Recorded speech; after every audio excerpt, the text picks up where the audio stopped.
Pour la troisième vidéo autour des conseils pour ne pas finir un triathlon, voici la partie du vélo.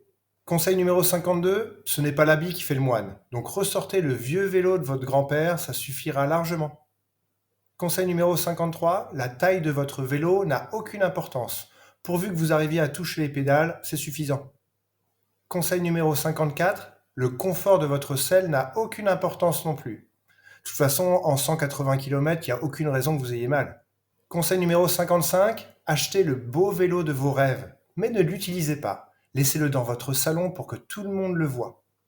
Conseil numéro 56, utilisez des pédales classiques, pas les pédales automatiques où les chaussures se clipsent dessus. Ça sert à rien et en plus vous pourrez pédaler avec vos chaussures de running de la course à pied. Ça va vous faire gagner quelques secondes pour la transition numéro 2. Conseil numéro 57, si vous avez choisi un Ironman avec du dénivelé, mettez un gros braquet, 56-10 par exemple. Comme ça, vous doublerez tout le monde en descente. Bon, pas sûr que vous arriviez jusqu'en haut par contre. Conseil numéro 58, entraînez-vous à l'extérieur seulement quand la température est à plus de 25 degrés. Sinon, vous risquez l'hypothermie. Conseil numéro 59, ne faites jamais d'enchaînement vélo-course à pied. C'est beaucoup trop dur, ça fait mal aux jambes.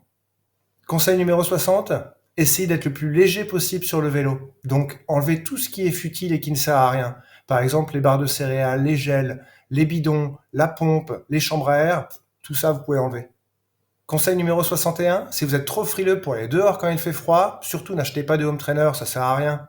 Roulez sans avancer, vous trouvez pas ça incohérent? Et des études scientifiques ont prouvé que si le corps ne se déplace pas, il n'y a aucun bienfait physiologique.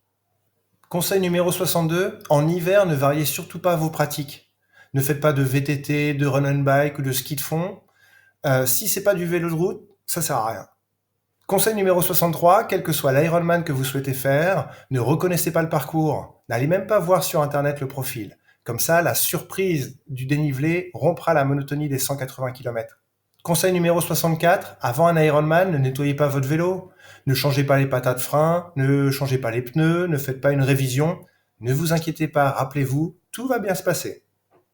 Conseil numéro 65, la veille de votre Ironman, changez un détail sur votre vélo, comme la hauteur de votre selle, la taille des plateaux. Vous verrez, vous vous sentirez mieux.